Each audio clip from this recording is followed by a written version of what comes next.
All right, good morning, my friends. All right, so this week for math videos, some of you said last week was kind of confusing. So don't worry, this week we're gonna go slower and we're gonna go over every single thing that you have to do today. So you don't even have to do anything but watch this video and follow along with me. You will have to do your own work and turn that in, but I'll go through every single part of it with you. So what I would recommend is that you watch this video in one tab, and then you'll pause it when I tell you to pause, and you'll go do your work. Then you'll come back and watch the next part, and you'll pause it, and you'll go do your work, okay? So a couple things. First is we want to remember that all of our stuff, here, let me show you. I came all prepared. Okay, so look at this, Mickey's coffee and baby monitor, all kinds of stuff here for you guys to see. Okay, so you guys have, let's pretend this is closed. You guys have all of your Monday stuff here, right? Morning journal you did, Scholastic News. Maybe you had some time to read to a teacher. You did your Lexia, and then your recess, reading about plastic. And then it comes down here to math. This video, Lattice video reminder, some of you said you didn't remember how to do it. This is the video of the little girl explaining it to you. It's probably more for your parents to watch because they've probably never done Lattice before.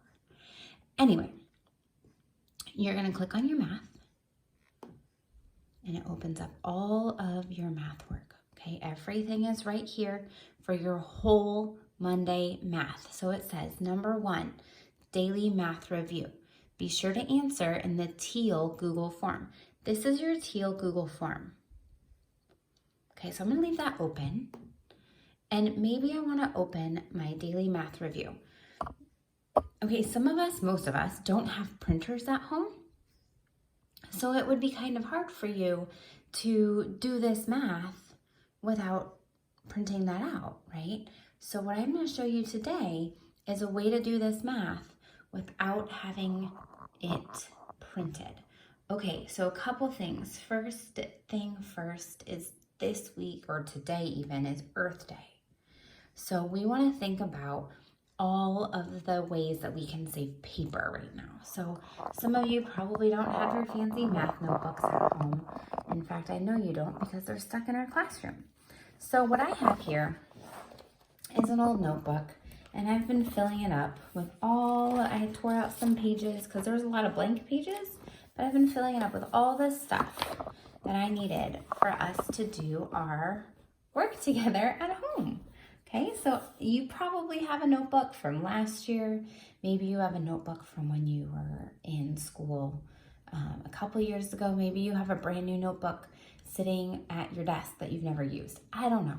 But anyway, what you're gonna do is you're gonna grab that notebook. If you don't have a notebook, go to your recycling bin right now and grab a piece of paper that has nothing on the other side. So for example, I have a piece of paper right here. It has math for later this week, but I could use this part to do my work, okay?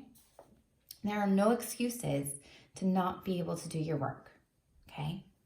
So number 1, so if I'm looking, here I am again, looking at my daily math review on my Chromebook, and I'm down here on my work, and I'm gonna copy this problem. Number 1, 321 plus 122. I copy it down, and I make sure to line up my numbers really closely. 1 plus 2 equals 3, 2 plus 2 equals 4, 3 plus 1 equals 4. 5th graders, these ones you could probably do in your brain and plug them directly into the Google form, okay? I know that about you guys. Now, when we get down, you would do number 2. I'm not gonna do it all with you, of course, because then I would be giving you all of the answers. And then you're gonna get down to your challenge problems if you're a 4th or 5th grader. And you're gonna do 523, and I'm making sure to write it neatly so that I line it all up nice and neat. Remember, you don't wanna have them all written sideways. It'll be too hard. Okay, so 3 plus 8 equals 11. I put my 1 down here and I carry my 1 up top. 2 plus 2 is 4, plus 1 more is 5. And 5 plus 1 equals 6. All right, so you're gonna go through and do all of those problems. When you're done, you're gonna come back here and you're gonna plug in your name. Mrs. McGee. Answer to number 1, 443. Answer to challenge problem number 1, 651. And you're gonna continue, you can really see that. You're gonna continue to plug in your answers when you're all done, okay? Now, let's go to our word problem of the day. Word problem of the day. Mr. Dillon has 99 books in his library at home. Mrs. Now has 199 books in her library. Keyword, how many more books does Mrs. Now have? Okay, so I wrote these problems for you, and if you remember from yesterday or last week, we had all adding problems. Do you remember that? I bet you do. What do you guess this week is going to be? You're right, all takeaway problems. All right, so how many more is our keyword for takeaway? And then we have 99 and 199. Now I wrote those in that order on purpose because when we do a takeaway problem, we need to start with our big number on top. So we would start with 199, takeaway 99. Okay, so you're gonna solve that problem. Now what you're gonna do right now is you're gonna pause this video. You're gonna finish your daily math review. You're gonna plug it into your Google form, that teal page. And then you are going to come back to the video when you're done and unpause your video. Okay, so you're gonna go to your daily math review. You are going to plug them all into the Google form, and then you're gonna come back. Okay, so go do that now. All right, friends, welcome back. So today's work is a little bit, I don't know, I wouldn't say it's tricky, but it was kind of tricky for me. All right, so what we're gonna do today is something that I kind of created. So I found this cool worksheet about measuring with a ruler, and Miss McGee has to get kind of creative because I don't know if you guys have rulers at home. You will find out. We will find out from you this weekend on Wednesday or Thursday after I go to school. We can figure out getting you guys some rulers if you don't have one. All right, so I was drinking some water. Okay, so you guys are going to watch a brain pop in a minute, but what I wanted to do before you watch the brain pop is I wanted to go over how to measure with a ruler. Okay, so this is going to be the activity you do today. Now, if you look at this page on your screen, you guys all have one. The background isn't going to move, but this ruler can move. So you're just going to click on your ruler, and when you need to go measure something, we need to remember a couple things. So I know a lot of you guys have used rulers before, especially in our classroom, and those rulers are, they're wooden, they're pretty easy to line up, but when we use these rulers on the computer, you need to be patient because they're not going to be as easy to use as the ones in our classroom, okay? So you're going to drag it, and you can kind of see there's this like gray line here. You're going to drag it until what would be a 0 lines up with the end of this line. Okay, so I'm trying to measure how long this is to the nearest inch. Now, the person who made this worksheet, not Miss McGee, knew that not every line and not every ruler are exactly the same. So you're just going to measure to the nearest inch. So you're going to round up or round down to the nearest inch. So if I have this line here and I'm measuring from here all the way to here, I'm going to count up. Okay, I count up 1 inch, 2 inch, 3 inch, 4 inch, 5 inch, 6 inch, and it goes almost to the 7. Okay, so this line here is 7 inches long. Now I put these little boxes because a lot of you said it's easier for you to use the boxes. So you're gonna take away the number sign. That is not just a hashtag. It is a symbol for put a number here. And you're gonna put the number 7 in that box. It'll plug in there. And what you get to do is you get to go straight on to the next one. This answer is gonna save, okay?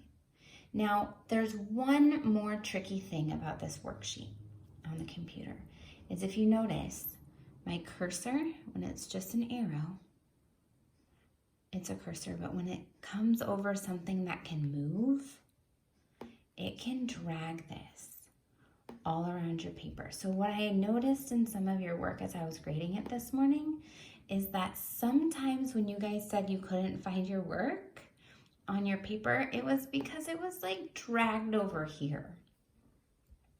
And so you couldn't find your answers because it wasn't anywhere near where it was supposed to go. So if you lose your answers all of a sudden, just look around very carefully and see if you can find them. Most often they are still on your page. You just have to go look for them. Okay, so I'm gonna do number 2 with you again, and then you're gonna be on your own to finish this by yourself. Okay, so like we did on the first one, we're gonna take our ruler. Remember, if we have the little, the arrows, we know that we can move things around. I'm gonna line up this little tiny gray line because that's where my ruler is. See, I don't wanna start back here because I need to line this up with the end of my line. So I'm gonna drag it over until I see the little gray line is just about lining up with the black line. Now, it's not perfect, okay? And that's all right, because I'm gonna be flexible and patient with myself because this is not a perfect worksheet. Okay, so I start here at 0 inches, 1 inch, 2 inches, 3 inches, 4 inches, 5 inches, 6 inches, 7 inches, 8 inches, and it's a little bit more than 8 inches. It's also not lined up perfect over there, but this is about 8 inches long. So I'm gonna take my worksheet or my little thing. I don't even know what I did with that ruler. See, Miss Miggy messes things up too. It's cool. So I'm gonna come over here to my little, you would call it a hashtag, all your teachers would call it a number sign, and I'm gonna write the number 8 in the box. Okay, and then I just click out of it and it goes away. Okay, so you're gonna keep going with your work. You're gonna line up your number here to the perfect side, and you're gonna keep going. Are there any questions? Maybe. Jump into Zoom. Miss Now is ready to help you. And we will continue on with our next thing. So you're going to pause your video and finish the rest of this worksheet by yourself. Okay, and then you will come back to the video and play it again, and I will show you the last thing you're doing today. All right, so for the rest of you who just came back from finishing your measuring with a ruler, you are going to just go ahead. You can click on the Go Noodle Brain Pop and watch it by yourself. Oh, yeah, Miss Mickey needs to log back in. Always, right?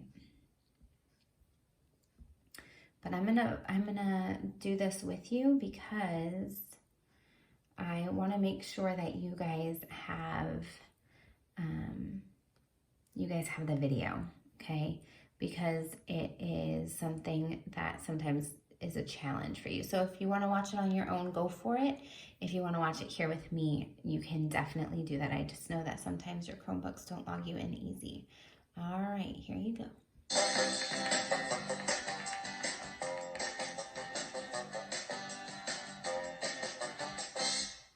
One, 2, 3, 4, 5.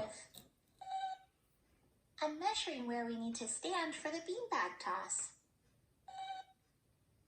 I don't have a ruler or tape measure, so I'm measuring in a different way. So friends, this is something that happens a lot. Okay, so when today is a great example. So I want to start doing some of my work and some of my meetings with you guys outside because it's starting to get nicer like it was this week. So I needed to move a table onto my porch. I don't have a backyard, so we needed to move a table onto the porch. And this is exactly what I did. I went out to the table and I kind of eyeballed it. That means I looked with my eyes and I kind of guessed how many of my feet is this table wide. So my feet, there were 3 of my feet that fit this table. And then I had to go up to the deck. And I went to the deck and I made sure with 3 of my feet that it was going to fit on the deck with me and the chair and everything that was already on our deck. Okay, so this is something that you can do if you're trying to figure out, is something going to fit here? Or maybe you need to measure,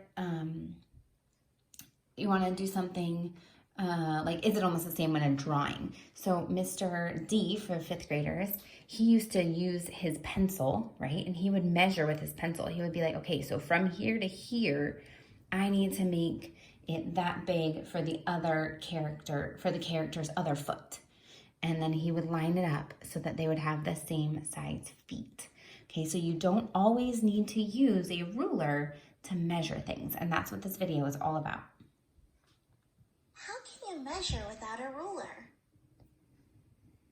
You can use objects around you to measure things. Yep, you can use crayons to measure. Line up crayons along the object you want to measure. Make sure the crayons are straight and the same size. There shouldn't be gaps between them, and they shouldn't overlap. The end of the crayon should line up with the end of the object. Just like a ruler. This book is 4 crayons long. If you don't line up the crayons correctly, your measurement won't be accurate or correct. It's important to use the same object when you measure. If you use different objects, you won't get an accurate measurement. Cool robots, Moby. How tall are they? We can use blocks to measure their height. The green robot is 4 blocks tall. How tall is the red robot? So friends, are they using the same kind of blocks to measure both things? Think about that. See. It's 10 blocks tall. You're right, Moby.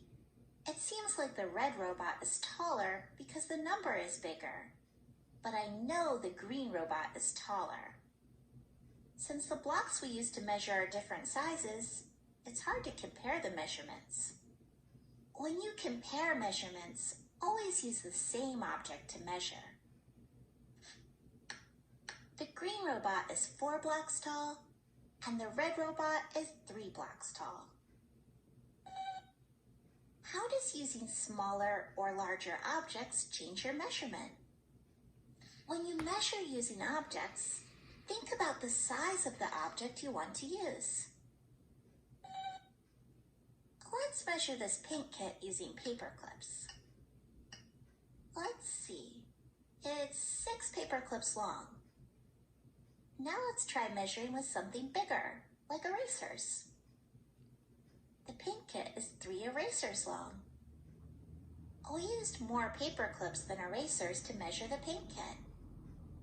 When you measure using smaller objects, you use more of them. When you measure with larger objects, you use fewer. What should we use to measure this bookshelf? Pencil sharpeners are pretty small. It'd take a long time to measure this bookshelf. You want to use an electric guitar?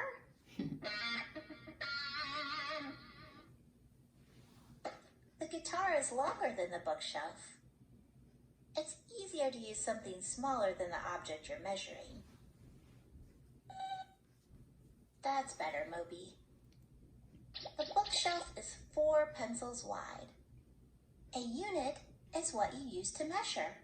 So the unit we're using to measure is pencils. What are some examples of units? We measure length in units like centimeters or meters. We also measure in units like inches or feet. Standard units are common units that people use so they can describe measurements in the same way. What are we measuring in today? Does anyone remember? It's one of those words on there. Inches, yeah. So we were measuring in inches using our rulers. And there's different rulers that have different measurement units on them. So for example, later this week, we're going to talk about centimeters and millimeters.